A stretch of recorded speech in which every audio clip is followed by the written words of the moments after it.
ये क्या? जगन्नाथ जी किस देवी को बांधकर उल्टा लटका रहे हैं? आइए देखते हैं इस कथा में। श्री मंदिर में आज एकादशी के दिन भात बन रहा है। हाँ, भात बन रहा है, दाल बन रही है, अनेकों प्रकार के व्यंजन और तरकारियां बन रही हैं। अरे, इस कलयुग में जहाँ एकादशी के दिन भात खाना तो दूर की बात, उसका विचार करना भी महापाप माना जाता है, वहाँ श्री क्षेत्र पुरी के जगन्नाथ मंदिर में आज उत्सव का माहौल है। भक्तगण आनंद बाजार में बैठकर तृप्त होकर महाप्रसाद पा रहे हैं। आखिर ऐसा क्यों यहाँ एकादशी माता का चाबुक नहीं चलता? बात उस समय की है जब सतयुग का सवेरा था। भगवान विष्णु के श्री अंग से एक परम तेजस्वी शक्ति उत्पन्न हुई, जिनका नाम था एकादशी देवी। उनका जन्म ही इसलिए हुआ था कि वे संसार से पाप का नाश कर सकें। ठाकुर जी ने उन्हें निहारते हुए एक विशेष वरदान दिया। बोले, देवी, महीने में 2 दिन तुम्हारा राज चलेगा। जो भी मनुष्य उस तिथि पर अन्न, विशेषकर चावल पाएगा, उसके सारे संचित पाप उस अन्न में समा जाएंगे, और जो तुम्हारी शरण में रहकर व्रत करेगा, उसे साक्षात मेरा धाम प्राप्त होगा। एकादशी माता जो थी, उन्हें अपनी इस शक्ति पर बड़ा गर्व हो गया। हो भी क्यों ना, तीनों लोकों में उनका भय था। स्वर्ग हो या पाताल, उस दिन कहीं चूल्हा नहीं जलता था। पापी से पापी मनुष्य भी एकादशी के दिन चावल को छूने से कांपता था। अपनी विजय पताका फहराती हुई अहंकार में डूबी एकादशी माता एक दिन नीलांचल धाम यानी हमारे जगन्नाथपुरी पहुंची। जैसे ही उन्होंने मंदिर के सिंह द्वार में अपना पहला कदम रखा, उनको लगा कि शायद वे रास्ता भटक गई हैं। उनका दिमाग चकरा गया। आज एकादशी की पावन तिथि थी, पर यहाँ का नज़ारा तो बिल्कुल उलट था। आनंद बाजार में हजारों भक्त बैठे थे। कोई भूखा नहीं था, कोई प्यासा नहीं था। सबके सामने मिट्टी के कुल्हड़ों में गर्मा गर्म अन्न परोसा जा रहा था। भक्त बड़े चाव से जय जगन्नाथ का उद्घोष करते हुए उस भात को पा रहे थे। एकादशी माता का क्रोध 7वें आसमान पर पहुंच गया। वे व्याकुल हो उठी, सोचने लगी, ये मेरा अपमान है। मेरे ही दिन यहाँ चावल? क्या जगन्नाथ जी मेरा नियम भूल गए? क्या उन्हें मेरी शक्ति का भान नहीं? क्रोध में जलती हुई वे सीधे मंदिर के गर्भगृह में घुस गईं। सामने रत्न सिंहासन पर ठाकुर जी अपने बड़े भाई बलभद्र और लाडली बहन सुभद्रा के साथ मंद मंद मुस्कुरा रहे थे। एकादशी माता ललका, प्रभु, ये क्या अनर्थ हो रहा है?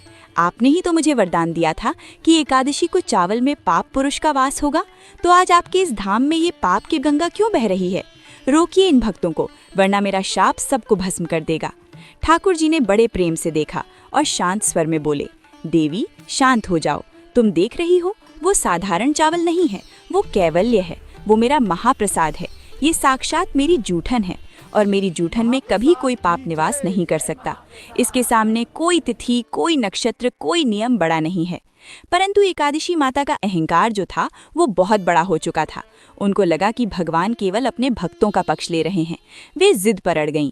बोली, नहीं प्रभु, नियम तो नियम होता है। अगर सारी दुनिया चावल नहीं पा रही, तो पुरी में भी कोई नहीं पाएगा। मैं अभी जाकर उन भक्तों के पत्तलों से वो अन्न छीन लूंगी। जैसे ही एकादशी माता पलटी और उन्होंने महाप्रसाद को रोकने के लिए अपना हाथ उठाया, तभी अचानक मंदिर का पूरा वातावरण बदल गया। ठाकुर जी की वो प्यारी सी मुस्कान ओझल हो गई।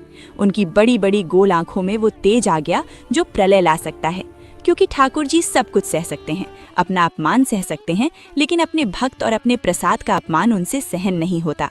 ठाकुर जी की एक हुंकार गूंजी जिसने पूरे नीलशैल पर्वत को हिला दिया।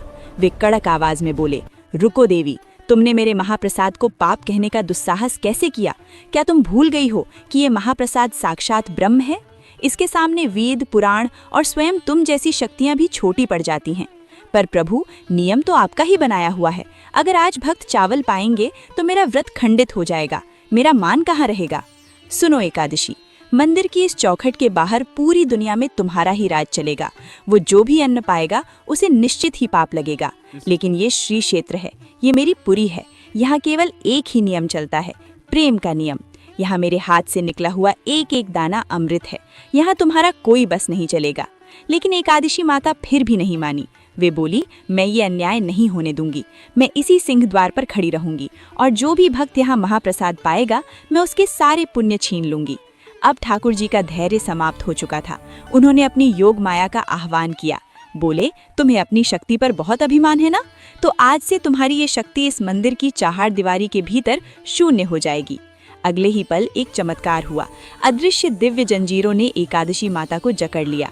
ठाकुर जी के आदेश पर उन्हें मंदिर के ईशान कोण में ले जाया गया और वहां उन्हें उल्टा लटकाकर बांध दिया गया। ठाकुर जी ने श्राप दिया, अब तुम यहीं बंदी बनकर रहोगी। तुम्हारी आंखों के सामने साल के 365 दिन, यहाँ तक कि एकादशी के दिन भी मेरे भक्त पेट भरकर महाप्रसाद पाएंगे। तुम सब देखोगी पर किसी को रोक नहीं पाओगी। यहाँ मेरी आज्ञा के बिना तुम पत्ता भी नहीं हिला सकोगी। एकादशी माता छटपटाने लगी। वे रोते हुए बोली, प्रभु, ये तो घोर अन्याय है। अगर मैं यहाँ ऐसे ही बंदी रहूंगी तो संसार मेरा सम्मान करना छोड़ देगा। क्या भक्त मुझे भूल जाएंगे? उनका सारा अहंकार मिट्टी में मिल चुका था। उन्हें समझ आ गया था कि मर्यादा पुरुषोत्तम के नियम भी उनके प्रेम के आगे हार जाते हैं। ठाकुर जी जो करुणा के सागर हैं, उनका दिल पसीज गया।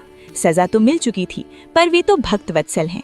उन्होंने बंदी बनी हुई एकादशी माता के पास जाकर एक अनोखा समझौता किया।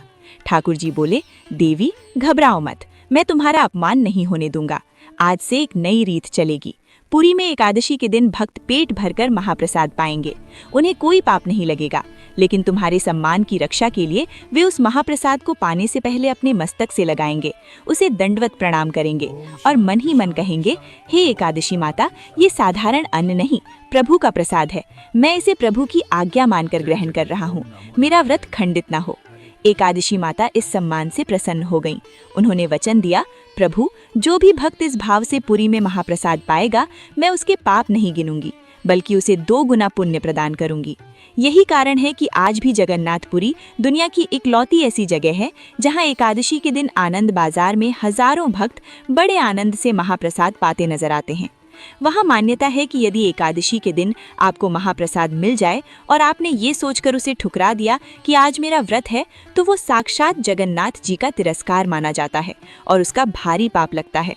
आज भी मंदिर के बेड़ा काली मंदिर के पास एकादशी माता की मूर्ति स्थापित है, जहाँ वे मौन रहकर सब देखती हैं पर किसी को टोकती नहीं। ये कथा हमें सिखाती है कि धर्म में नियम तो बहुत हैं, पर प्रेम और ठाकुर जी का प्रसाद उन सब नियमों से ऊपर है। क्या आपने कभी ठाकुर जी का वो अलौकिक महाप्रसाद पाया है? अगर कभी पुरी जाए तो नियम के चक्कर में प्रसाद मत छोड़ना। अगर आपको हमारे जगन्नाथ जी की ये लीला पसंद आई हो तो वीडियो को लाइक, शेयर और सब्सक्राइब करना न भूलें। जय जगन्नाथ जी की जय। एकादशी माता।